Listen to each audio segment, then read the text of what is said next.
So there are different ways of setting up the machine, which we probably won't be able to go to in this video. There's pulleys here, which I'll show you in a second, pulleys here in the middle, I think this is probably best that somebody comes in who's interested in going beyond the basics, and then we can give some some one-on-one instruction on how there's alternative methods to setting up the machine. So right now I'm going to take this bar off because we're going to show you how you could do your triceps and biceps on here. So opening the carabiner allows us to take this bar off, and then we can put this shorter bar on. And this is the high pulley. So we did the low pulley row here. You could also do a high pulley row here, but what we're going to actually do is show you how to do triceps. Now, at the moment, I've got the weight set for doing lat pull down, I'm a lot stronger in that movement of triceps, so I have to take some weight off. And it's best to err on the side of caution until you know the machine, know what you can work with, and what you won't get injured with. So standing in this position here, you can pull the bar down, and then there you're actually exercising the triceps. This is a tricep push down. So coming all the way to the top and pushing down like that, you get a tricep push down. What's important about this exercise is that you don't lean too far forward and you don't spread the elbows out to try to push it down like that. So you keep the elbows at the side, and then you just push it down.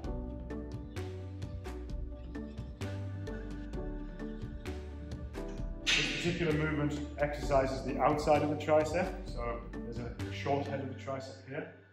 There's other movements which exercise the long head of the tricep, so a tricep muscle is made up of 3 areas. And you can do that on the same area here by leaning out and exercising this way. So here, this is exercising the long head of the tricep, so now my arms are stretched over here. I keep my upper arms in almost a fixed position. What you may find is that you might be tempted to pull back, so you've got to lean into the pad to counter your body weight as a counterweight.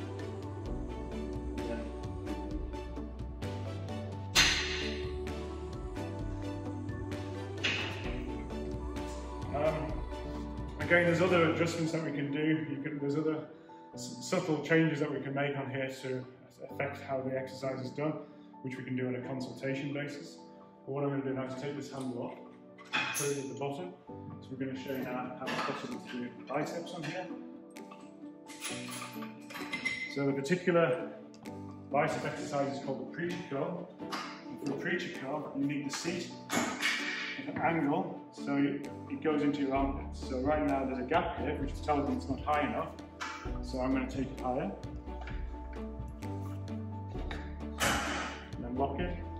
And then it should fit onto the backs of your arms and onto your triceps and onto your armpits. So taking hold of this part of the bar here, it's curved so it's more comfortable for your wrists. Sit back and then just pull the bar up.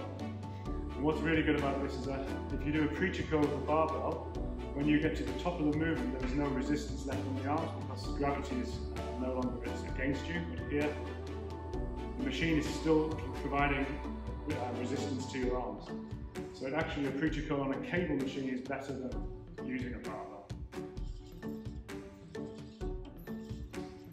It's a very effective exercise.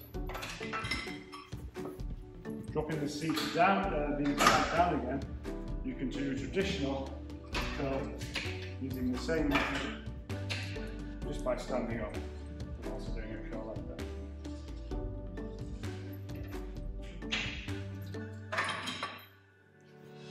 That pretty much wraps up what this machine is capable of. There are some areas like this which we haven't mentioned. Again, I think that's probably best that we do that in a one-to-one consultation. So we'll go and have a look at what free weight facilities we have. Okay, so here we are at the free weight section, and the free weight section is again multifunctional. We're trying to get the most function out of the area that we have. So here we have what is generally referred to as a power rack. It's a bit of a power rack of a difference because it also incorporates chin-up bars as well, similar to what we have on the wall over there. So this is also enables us to, if that's fully occupied, to use this, but it's mainly going to be used for free weights. So this is an adjustable barbell holder. which you can move up and down depending on whether we're doing squats or bench press.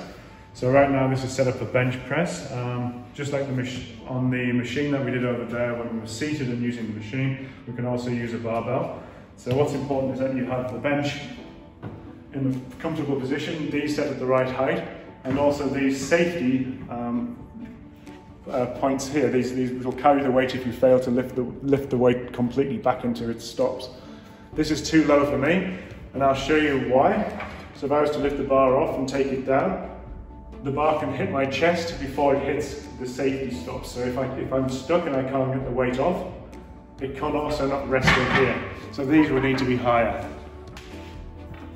Now, you may not always need these safety stops here because I would recommend you always have a spotter, somebody who stands behind to look after your safety as well.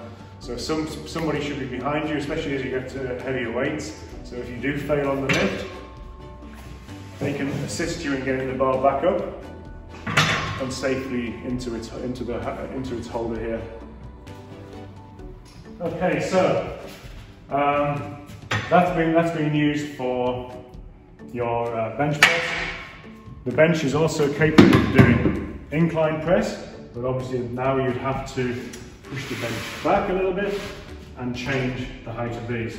What's really important as well is when you are doing any type of incline work, that the arm at the back that is allowing the bench to incline is safely and securely locked into this area here. We don't want it slipping out like that, because what will happen is that it will slip. So make sure it's completely at home. And again, with incline, you may have to make adjustments with this area here. The bench has got a carrying handle on. You can lift it up and wheel the bench out. And now this rack is available to do squats on. These will need to be adjusted to the appropriate height for you. Making sure that these are the same height. We are going to put numbers on the side because I think that would be useful for people to be able to remember what was the last sitting that they used. From here, this is now available to do squats. Now this again needs to be set at the right height, so if you fail to get from the bottom of your movement, if you are doing a squat, you go all the way down. If you can't get back up, you can actually rest the bar on the supports. Now here it's too low, so I wouldn't be able to do that, so again use an assistant to help me up. So make sure that you have it set up at the right height. So these move exactly the same way.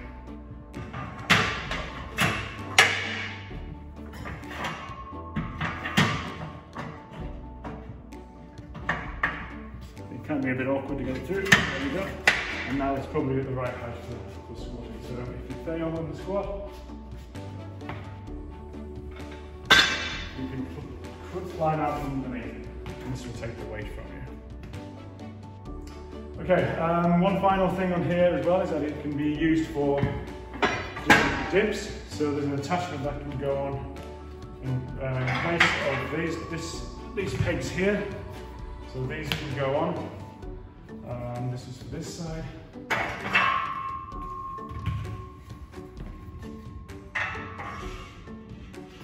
Put the pin through the hole, lock it down. Put the other side up, and then you can do dips on here, the same as what we can do on the dip bars, which we have in the calisthenics area. So again, you have a lot of functionality on one particular machine. This particular bar here is an Olympic bar. So this bar weighs 20 kilos, so 20 kilograms.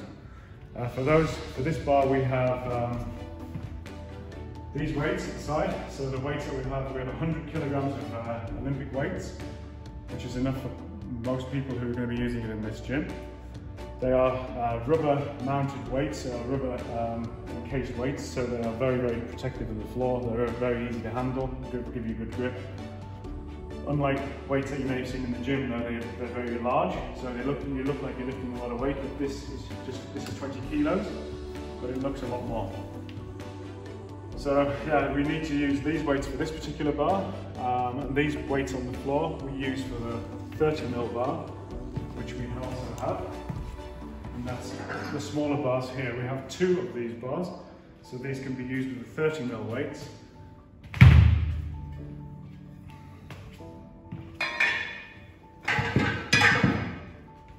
Now you'll see that all of these bars have collars on, and the bars must always be used with collars, including the Olympic bars.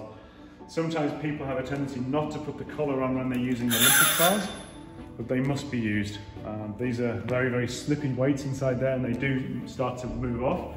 And if you're doing a bench press or a squat and one side starts to tilt, the weights will slide off, and that would be a disaster for you at that time. So please make sure you use the collars. These are the same types of collar. They're a spring collar. You have to press them in and take the collars off. Choose your weight, whatever it might be. So these bars here are more likely going to be used for your biceps, the triceps, the shoulders. So we'll just put 10 kilograms on.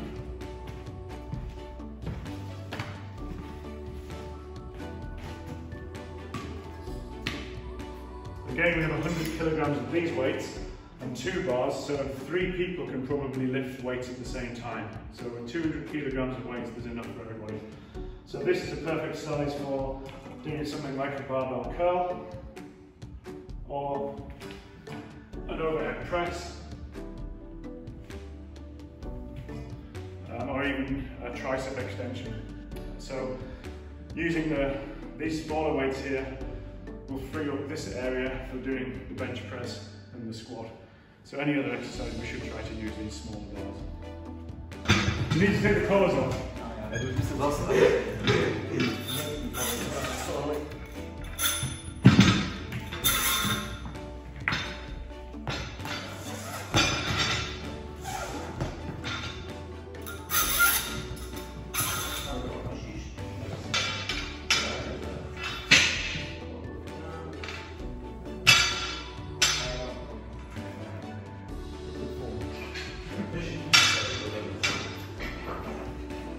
Good. Let's bend in the back, straight up.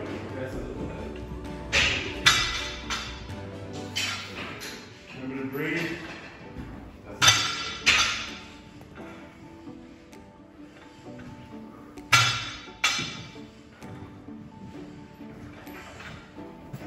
Just to the upper chest, just to the upper chest, not to the middle chest. Just below your chin. Get your chest out at the bottom. A little bit further down. That's it.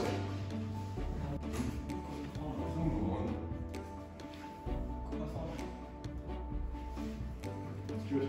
Good form.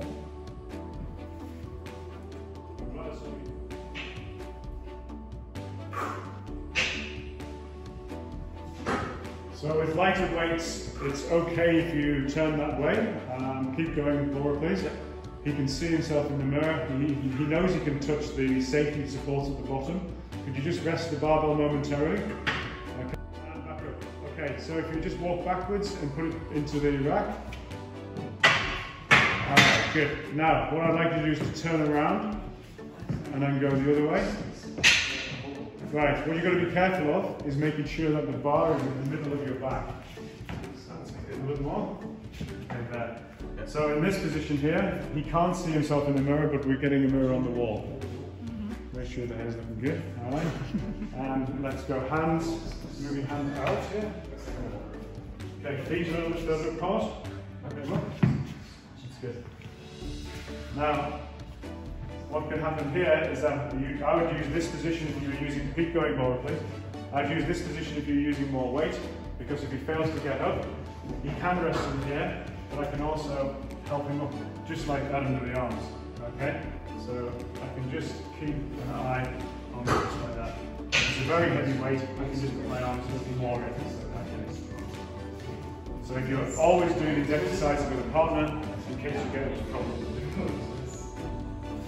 Good.